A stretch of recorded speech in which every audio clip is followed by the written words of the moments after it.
Voice में Piper सेरिका के founder और फंड मैनेजर अभय अग्रवाल भी जुड़ गए। अभय जी, गुड आफ्टरनून। एक बहुत वेलकम स्थिति मार्केट में, आज बहुत बढ़िया मूव देखने को मिला है मिड कैप्स में खास तौर से।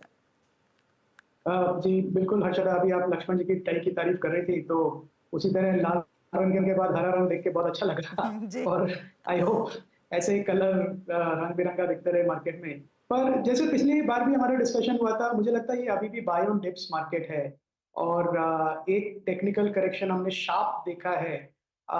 मुझे लगता है एक अच्छा बेस बना है मार्केट का, specially in large cap index.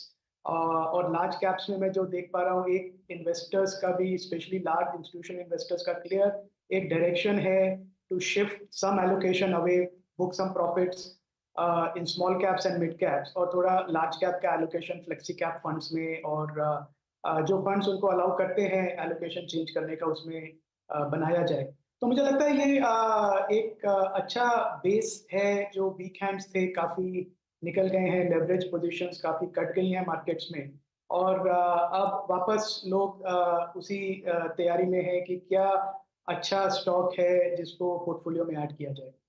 आ, ये आज का मूव, आप क्योंकि आपने पहले भी कहा है कि डिप का फायदा उठाइए, बड़ी अपॉर्चुनिटी शायद आपको आगे ना मिले, लेकिन ये मूव कितना बोरोड है, स्पेशली जो कल पावेल साहब ने कहा, और ये एक्सपेक्टेड था। उन्होंने ऐसी कुछ नई चीज नहीं की है। अभय जी, पहले हम लगा रहे थे कयास कि शायद मार्च में एक रेट कट आएगा, वो नहीं हुआ।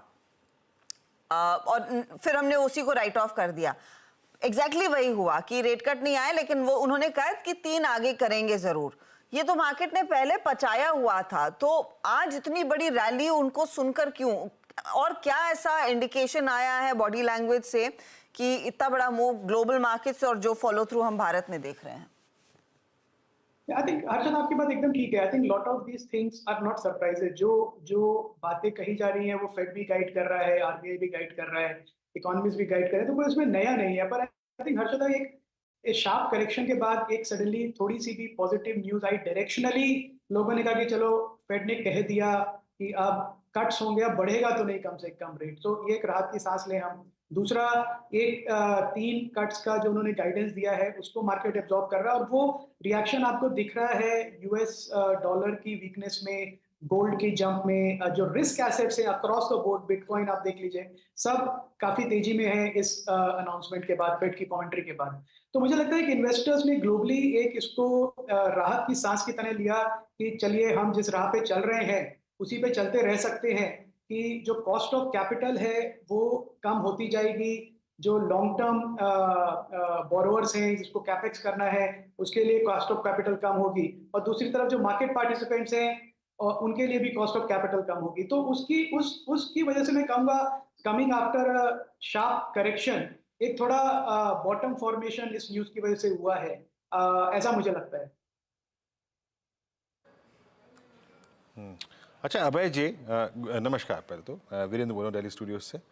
ये मेटल्स ने जो आज तेज़ी पकड़ी, metal index closer to its all time high, अब इसको हम भारत से भी और मोर और लेस ज़्यादातर अगर आप देखें ग्लोबल मार्केट से जोड़ के देखते हैं, मेटल सब अच्छा कर रहे हैं। Ferrous, non ferrous, even I mean Boolean, I mean अगर आप प्रीशियस मेटल्स को देखें वो अच्छा कर रहे हैं। बट इंडस्ट्रियल मेटल्स पे आपकी व्यू क्या है इस वक्त, और क्या मेटल्स यहाँ से और एक बड़ा स्विंग देने को तैयार हैं आपके मुताबिक?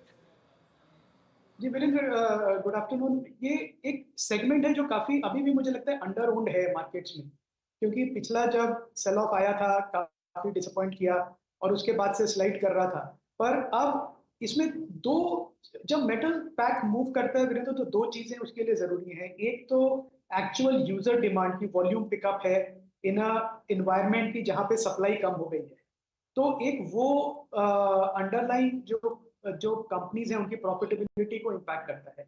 और दूसरा, जब रेट कट्स की बात होती है कि कॉस्ट ऑफ कैपिटल कम होने वाली है, तो जो फाइनेंशियल स्पेकुलेटर्स है वीरेंद्र, वो भी आ जाते हैं पोजीशंस बनाने के लिए in a very liquid commodity market.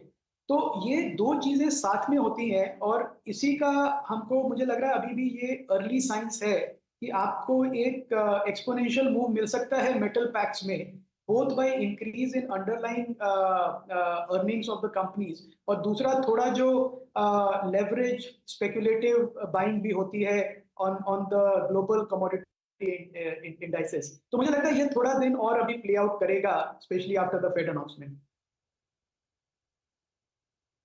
Okay, तो मेटल्स के अगर आप यहाँ से और थोड़ा सा मुंह देने के चांसेस लग रहे हैं। अभय जी, कभी कभी आप स्टॉक्स पे भी उतर आते हैं, ऐसी बात नहीं है। ये केमिकल बास्केट में कोई स्टॉक जो कि आपको इस वक्त लग रहा हो कि ग्रैब करने लायक है या फिर ऐड किया हो आप लोगों ने? आज एसआरएफ के पास लीडरशिप है।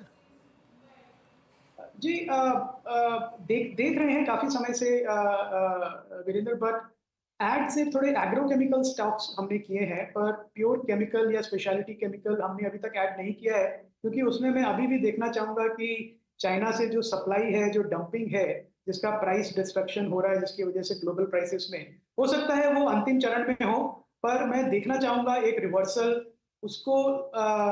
अगर मुझे 5-10% प्रीमियम भी देना पड़े यहाँ से वो सर्टेनिटी के लिए, तो मैं वो एज ए फंड मैनेजर देने को तैयार हूँ। पर मुझे लगता है कि ये थोड़ा केमिकल जो स्पेस है, शायद थोड़ा इन बुल मार्केट भी ऑल्सो थोड़ा साइडवेज जा सकता है। आईटी पर मैं आपकी राय लेना चाहूंगी, और स्पेसिफिकली टीसीएस। टीसीएस पर अभी अभी अपडेट आ रहा है, वो स्क्रीन पर फ्लैश भी होगा। आईटी इंफ्रा के लिए इन्होंने रैम्बॉल के साथ एक 7-year कॉन्ट्रैक्ट साइन किया है। बेसिकली आईटी इंफ्रास्ट्रक्चर को ट्रांसफॉर्म करेंगे। अब रैम्बॉल मैं देख रही थी, एक डेनिश कंपनी है जो आर्किटेक्चर इंजीनियरिंग के काम में है। तो ये लॉन्ग टर्म कॉन्ट्रैक्ट धीरे धीरे करके वापस आ रहे हैं। कल ही वो अपडेट हम दे रहे थे टीसीएस पर, जहां पर मिडवेस्ट के एक रीजनल बैंक से इनको ऑर्डर मिला था, वो भी एक लॉन्ग टर्म कॉन्ट्रैक्ट रहेगा। क्या सिचुएशन नए ऑर्डर विंस की बेहतर होने की तरफ कुछ इंस्टेंसेस अब उभर कर आएंगे क्या? वो साफ हो जाएगा, क्योंकि आई थिंक अप्रैल 1st या 2nd वीक में कंपनी के नतीजे हैं, लेकिन कुछ पोजीशन लेनी चाहिए टीसीएस एंड द लाइक्स में। अगेन हर्षदा, ये ऐसा सेक्टर है, इतना बड़ा सेक्टर है कि ऑब्वियसली हम भी कवर करते हैं, पर करीब साल भर से हमारे पास इसमें कोई होल्डिंग नहीं है, क्योंकि ये जो कॉन्ट्रैक्ट्स हैं, ये दो चीजें मुझे इसके बारे में मालूम नहीं है कि इनका मार्जिन इम्पैक्ट क्या होगा, ये किस मार्जिन पे है। दूसरा, इनका साइज क्या है, क्योंकि टीसीएस जैसी कंपनी को अपनी मार्केट कैप मूव करने के लिए उनको $500 मिलियन बिलियन डॉलर के कॉन्ट्रैक्ट साइन करने पड़ेंगे। तो size of the contract, size of the win also becomes important, क्योंकि वो ये भी दर्शाता है कि उनकी कॉम्पिटिटिव पोजिशनिंग क्या है against big players like Accenture, IBM, Capgemini, जो ग्लोबल प्लेयर्स हैं, कॉग्निजेंट जैसे। तो ये जैसे आपने कहा, मैं इंतजार करूंगा, अभी मैं ऐड नहीं करूंगा, इंतजार करूंगा मैनेजमेंट की कमेंट्री, मैनेजमेंट के गाइडेंस सुनने के लिए, जो मेरे ख्याल से 15 अप्रैल तक आ जाना चाहिए उनका रिजल्ट। और उसके बाद हम डिसाइड करेंगे कि हम क्या स्टैंड लेते हैं, क्योंकि अभी भी ये सारे स्टॉक कोई बहुत सस्ते नहीं है। मतलब for a company that is growing at 2% annually to pay 25 times P multiple, 30 times P multiple, अभी भी मुझे लगता है थोड़ा महंगा है। आगे और करेक्शन पर आप लेंगे, इस समय हम कुछ भी पोजीशन आपकी यहाँ नहीं है। कुछ और पॉकेट्स जहाँ पर हमने देखा है थोड़ी सी खरीदारी लौट कर आई है, और मैं सिर्फ आज की बात नहीं करूँगी, पिछले गिरते बाजार में जो काउंटर्स में थोड़ा सा रेजिलियंस देखने को मिला, कमिंस है, सीमेंस जैसे काउंटर्स, कैपिटल गुड्स में थोड़ा सा ट्रैक्शन बनता दिखाई दिया है। एक तरफ ऑर्डर विन्स अच्छे खासे थे, लेकिन क्वेश्चन वो एग्जीक्यूशन पर ही आ जाता है इन सभी कैपिटल गुड कंपनियों के लिए, specially with the likes of L&T. यहाँ पर किस तरह की विजिबिलिटी है बिजनेस ग्रोथ की, ओवरऑल नंबर्स में परफॉर्मेंस बेहतर होने की इस समय? आई थिंक अगेन बहुत ही पॉजिटिव स्पेस है ये, और मुझे लगता है ये कि एक डेकेडल लॉन्ग स्टोरी है, क्योंकि जो पॉलिसी डायरेक्शन है सरकार का, वो काफी फेवरेबल है टुवर्ड्स लार्ज प्रोजेक्ट्स। और लार्ज प्रोजेक्ट्स की हम बात करें तो बहुत गिनी चुनी कंपनियां हैं देश में जो लार्ज प्रोजेक्ट्स को सपोर्ट कर सकती हैं, जिनके पास बैलेंस शीट स्ट्रेंथ है, एग्जीक्यूशन कैपेबिलिटी है। तो ये जो कंपनीज हैं, ये बहुत ही रेयर होती जा रही हैं। जैसे आपने नाम लिया एल&टी का, और अगेन मैं डिस्क्लेमर दूंगा कि ये कोई बाय रिकमेंडेशन नहीं है, पर जो अगर हम देखें कि इंडिया का जीडीपी ग्रो होगा यहाँ से $5 ट्रिलियन, $8 ट्रिलियन, $10 ट्रिलियन का जाएगा, तो हमको काफी नेशन बिल्डिंग प्रोजेक्ट्स हाथ में लेने पड़ेंगे, छोटे प्रोजेक्ट्स भी और बड़े प्रोजेक्ट्स भी। तो कौन सी ऐसी कंपनीज हैं जिनमें ये बलबूता है कि वो कर पाए ऐसे प्रोजेक्ट्स। और दूसरी तरफ जैसे हमने डिस्कस किया, कॉस्ट ऑफ कैपिटल अगर कम होती है तो इनका मार्जिन पर प्रोजेक्ट भी बढ़ता है, प्लस एम्पल लिक्विडिटी है बोरोइंग की, जिनके बलबूते पे ये अपना प्रोजेक्ट कंप्लीट करते हैं। तो मुझे लगता है ये एक बहुत ही सॉलिड सेगमेंट है इन्वेस्टर्स के लिए, जिसमें उनको फुली एलोकेटेड रहना चाहिए अपने पोर्टफोलियो में कैपिटल गुड्स और इंफ्रास्ट्रक्चर स्पेस में, विद लीडिंग कंपनी जिनका ट्रैक रिकॉर्ड है परफॉर्मेंस का। ये वैभव जी, इस वक्त एक दो सेशन के से जिस स्टॉक की इस वक्त स्ट्रीट में सबसे ज़्यादा बात हो रही है अभय जी, कि मारुति एक बार फिर से उस सेगमेंट में अपनी बहुत स्ट्रॉन्ग प्रेजेंस दर्ज करा रहा है जिसमें उनकी प्रेजेंस नहीं थी। एक ज़माना गुजर गया, आई थिंक क्रेटा की 1500 सीसी के सेगमेंट में का वर्चस्व था, बट ग्रैंड विटारा ने इनको बहुत स्ट्रांगली प्लेस कर दिया उस सेगमेंट पे। वहाँ पे उनके वॉल्यूम्स देखिए, आई थिंक इस सेगमेंट पे सबसे अच्छा एवरेज पोस्ट कर रही है वो गाड़ी। कल बात भी हो रही थी हर्षिता और मेरी शशांक जी से। आपका व्यू मारुति पे क्या है? क्या यहाँ से एक बार के लिए ऑटो में फिर लीडरशिप लेने को तैयार है मारुति? 12,000 11,500 के जोन में है। कोई प्राइस टारगेट आपका मारुति पर इस वक्त? बहुत इंटरेस्टिंग सवाल पूछा आपने वीरेंद्र जी। फुल डिस्क्लोजर, अभी हमने रिसेंटली अपने मॉडल पोर्टफोलियो में ऐड किया है मारुति, और काफी कुछ जो हमारा लॉजिक है वो आपने ऑलरेडी बता दिया। एक मुझे लगता है एक समरी में बताऊं कि ये वापस एक लीडरशिप की तरफ जा रहा है। काफी पोर्टफोलियो में रिस्ट्रक्चरिंग की है, प्रोडक्ट इनोवेशन, जितना हमने डीलर्स से बात करी, जो कंपनी का सपोर्ट है डीलर्स को, अपने डिस्ट्रीब्यूटर्स को, वो बहुत अच्छा है इस समय। प्रोडक्ट से और सर्विसिंग नेटवर्क उनका बहुत अच्छा है। और एक जो छोटी सी न्यूज आई थी कि हो सकता है जो ड्यूटी है हाइब्रिड कार्स पे वो 48% से घटा के 12% कर दी जाए। उसका मुझे लगता है सबसे बड़ा बेनिफिशियरी मारुति होगा, क्योंकि उनका जो पोर्टफोलियो है थ्रू टोयोटा अलायंस काफी अच्छा है हाइब्रिड्स में, और उसमें वो अच्छा काम कर सकते हैं। तो वाइल मार्केट का फोकस काफी ईवी पे है, पर आप ग्लोबली देखें तो ईवी सेल्स एक्चुअली यूएस में रिड्यूस हो रही हैं और हाइब्रिड्स की सेल्स बढ़ रही हैं। तो अगर सरकार का फोकस रहा सब्सिडाइज करने का हाइब्रिड कार्स का, तो ये मारुति के लिए लिटरली गोल्ड माइन होगी। और उसके अलावा भी जिस तरह का हम सेल्स ऑफ देख रहे हैं एट डीलर लेवल, डीलर जो बेच रहा है मारुति, वही नहीं कि जो डीलर इन्वेंट्री बना रहा है, बट डीलर जो बेच पा रहे हैं, बहुत अच्छी प्रोडक्ट पाइपलाइन है, बहुत अच्छा ऑफटेक है। So overall I am quite bullish. Price target हमारा जो रहता है वो तो 3 साल का रहता है Virendra, before adding any portfolio. तो हम ये देखते हैं कि वो स्टॉक कम से कम डबल हो 3 साल में, तभी ऐड करते हैं। तो इनडायरेक्टली आप एक एज्यूम कर सकते हैं उसमें प्राइस टारगेट। तो ये इनफैक्ट एक इंटरेस्टिंग प्ले उभर कर आ रहा है। दबे पांव मारुति एक बार फिर हाइस की तरफ बढ़ता हुआ। अच्छा, एक बहुत दिलचस्प खबर आ रही है कि गर्मियों की छुट्टी में सिविल एविएशन मिनिस्ट्री ने अपना जो फ्लाइट शेड्यूल है वो ऐलान कर दिया है, और पिछली गर्मी के मुकाबले इस गर्मी में करीब 6% ज़्यादा उड़ानें आप देखेंगे। इंटरग्लोब जैसे स्टॉक्स पर मैं आपकी राय लूंगी अभय जी, लेकिन रोहन एविएशन सेक्टर को क्लोजली ट्रैक करते हैं, उन्हीं से समझ लेते हैं कि इंटरग्लोब की कितनी परसेंटेज उड़ानें और आएंगी, कहां पर ज़्यादा हम देखेंगे अपॉर्चुनिटीज़ इस गर्मी में ट्रैवल करने की। रोहन बताइए। जी, जो सबसे ज़्यादा जिस एयरलाइन का जो नंबर ऑफ़ फ्लाइट्स बढ़ने जा रही है इस बार डोमेस्टिक और इंटरनेशनल दोनों में ही, वो इंडिगो है। पिछले बार के मुकाबले इस बार इंडिगो के करीब 13%, 8-2% जो है वो ज़्यादा उड़ानें डोमेस्टिक मार्केट में आपको देखने को मिलेगी, और साथ ही इंटरनेशनल मार्केट की बात करें तो वहाँ भी 13.5% ज़्यादा आपको देखने को मिलेगा जो नंबर ऑफ़ फ्लाइट्स हैं वो। स्पाइस जेट के लिए बुरी खबर यह है क्योंकि उनके लिए पिछले गर्मियों के मुकाबले इस बार घरेलू में भी उनके लगभग 26% कम फ्लाइट्स वो ऑपरेट करने जा रहे हैं, और इंटरनेशनल में भी वो लगभग 12.6% कम फ्लाइट्स ऑपरेट करने जा रहे हैं। ओवरऑल नंबर ऑफ़ फ्लाइट्स जो हैं वो बढ़ी हैं, 6% बढ़ी हैं। और अगर एयर इंडिया ग्रुप जो टाटा ग्रुप है उनकी अगर तीनों एयरलाइंस को मिला दिया जाए एयर इंडिया, इंडिया एक्सप्रेस और विस्तारा, तो लगभग 8000 से ज़्यादा फ्लाइट्स वो ऑपरेट करने जा रहे हैं, जो कि एक अच्छा शेयर बन चुका है अब। तो कुल मिला के जो गेनर्स हैं उसमें हम कह सकते हैं इंडिगो को फ़ायदा होने जा रहा है शेड्यूल से। स्पाइस जेट की नंबर ऑफ फ्लाइट्स कम हुई हैं, लेकिन कुल मिला के जो ट्रैवलर्स हैं उनको ज़्यादा फ्लाइट्स मिलने की, और कई सारे फैक्टर्स उसमें डाले गए हैं। IPL है, इलेक्शंस हैं, समर वेकेशंस हैं, तो इसको देखते हुए इस बार ज़्यादा फ्लाइट्स हैं, लेकिन जो एयरलाइंस हैं उनके शेयर में आप उतार चढ़ाव देखने को मिलेगा आपको। इंडिगो बेसिकली उनके लिए फायदा रहेगा। रोहन, कुछ आइडिया है कि कितने नए यहाँ पर नए लैंडिंग पॉइंट्स आइडेंटिफाई किए गए डोमेस्टिक या फिर इंटरनेशनल मार्केट्स में, जहां पर ये फ्लाइट्स और उभर कर आएंगी? जी, कुल मिला के 125 एयरपोर्ट्स जो है उनको लिस्ट किया गया है समर्स के लिए। जो कुछ नए एयरपोर्ट्स जिनकी घोषणा की जाने वाली है, आजमगढ़, अलीगढ़, चित्रकूट, गोंदिया, जलगांव, मुरादाबाद, पिथौरागढ़, इनका नाम है। इसके अलावा कई सारे और एयरपोर्ट्स भी हो सकते हैं। तो नंबर ऑफ एयरपोर्ट्स बढ़ रहे हैं, जो कि अभी तक जिनका अनाउंसमेंट नहीं हुआ है, लेकिन आने वाले दिनों में हम देखेंगे कि हो सकता है कि चुनावों के बाद इनकी घोषणा होगी।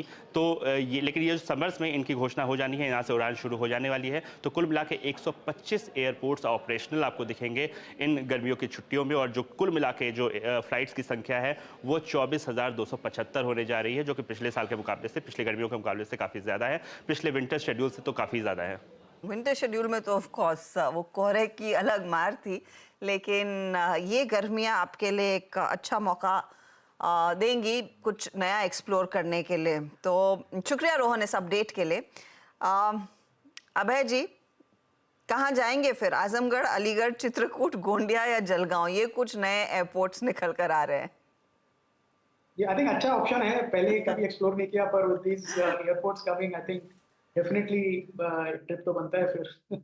तो मैं basically coming to the point, InterGlobe Aviation कंस्ट्रिंग एक जो ओवरहैंग था राहुल भाटिया के कुछ स्टेक सेल करने का, वो हो चुका है। अब वो स्पेसिफिक नंबर ऑफ डेज का लॉक इन पीरियड भी है। अब क्या स्टॉक थोड़ी सी और उड़ान भर सकता है? पोजीशनिंग होगी यहाँ पर? आई थिंक एक लीडर स्टॉक है, बड़ा मार्केट कैप का स्टॉक है, तो डेफिनेटली फंड्स का इंटरेस्ट रहता है उसमें। और आई थिंक जो प्रमोटर हैं उन्होंने स्टेक सेल किया, तो in a market which was already a little jittery उन्होंने किया, तो थोड़ा लोगों को कंसर्न हुआ। पर ये मुझे नहीं लगता कि इससे किसी को ये सोचना चाहिए कि कंपनी में कुछ प्रॉब्लम है या ग्रोथ स्लो होने वाला है इसलिए वो बेच रहे हैं। ये तो पीरियोडिकल सेलिंग चलती रहती है फॉर डिफरेंट रीजंस। हमने देखा टाटाज ने भी कई बार अपनी डिफरेंट कंपनीज में शेयर्स बेचे हैं, तो that is I think part of restructuring. और जिस तरह से डेटा आ रहा है फ्लाइट बुकिंग्स का, डिमांड का, both domestic sectors and international sectors, इसको इंडिगो केटर करता है। मुझे लगता है अगेन ये लंबे समय की स्टोरी है, और एक इनमें एडवांटेज है इस बिजनेस मॉडल में कि वर्किंग कैपिटल कंप्लीटली आपके फेवर में रहता है। आप पैसा पहले लेते हैं और सर्विस बाद में देते हैं, तो वो सब ट्रिगर्स में देखूं तो ये काफी फेवरेबल एटमॉस्फेयर में है इंडिगो इस समय, कॉम्पिटिटिव पोजीशनिंग वाइज ऑल्सो।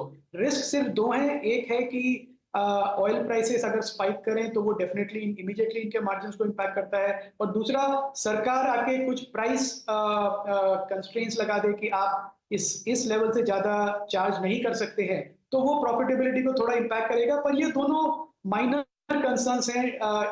इस समय जो डिमांड एनवायरनमेंट है वो बहुत ही रोबस्ट है इंडिगो के लिए, और वो काफी अच्छे ऑपरेटर हैं, तो मेरे हिसाब से ओवरऑल पॉजिटिव जोन में है। तो एक ओवरऑल पॉजिटिव जोन में। वैसे ये समर शेड्यूल एक ऐसे टाइम पर आया है जब वीरू ने अपना एक ठीक अप्रैल एंड में प्लान भी कर लिया छुट्टी। तो वीरू कहाँ जाएंगे? नहीं, वो वहाँ फ्लाइट्स नहीं जाती हैं, ट्रेन से जाना पड़ेगा, उसके बाद गाड़ी से। अच्छा, बुद्धम शरणम गच्छामि। अब आप गैस करते रहिए। नहीं, गैस तो मैंने कर लिया।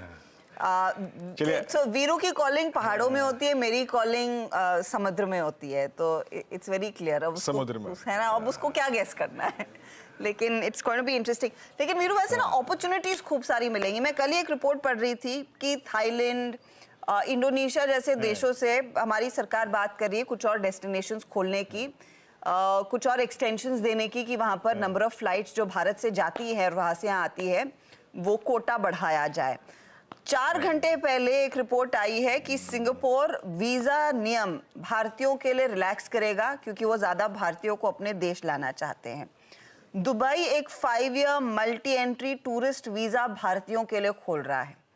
तो आप सोचिए फिर इंटरग्लोब जैसे प्लेयर्स के लिए कितनी बड़ी अपॉर्चुनिटी है, जो लार्जली डोमेस्टिक ही नहीं अब ग्लोबल डेस्टिनेशंस पर भी अपने फुटफॉल को बढ़ाना चाहते हैं, अपने शेड्यूल को और एक्सपैंड करना चाहते हैं। बिल्कुल हर्षदा, आप यकीन मानिए कल या परसों में रोहन से यही बात कर रहा था। मैं यही पूछ रहा था कि इंटरग्लोब एविएशन जो है रोहन, अब ये जो इनकी बाहर के देशों में फ्लाइट्स जा रही हैं उस पर कितना कैपिटलाइज कर रहे हैं। वो यही कह रहे थे कि एग्जैक्टली वहाँ भी काफ़ी अच्छा कर रहे हैं। इन्होंने काफ़ी वाइड बॉडी जो एयरक्राफ्ट हैं वो अपने बेड़े में इंक्लूड भी किए हैं, कुछ लीज पे भी लिए हैं। तो वाकई इस वक्त पूरा मोमेंटम जो है ना हर्षदा, वो कैप्चर कर रहा है इंटरग्लोब एविएशन। खैर अभय जी, बहुत बहुत शुक्रिया इस पूरी बातचीत में आज शामिल होने के लिए और सभी सेक्टर्स पे और काउंटर्स पे अपनी राय रखने के लिए। अब एक काम करते हैं, BTS ट्रेड लेते हैं। कुछ लोग पूछे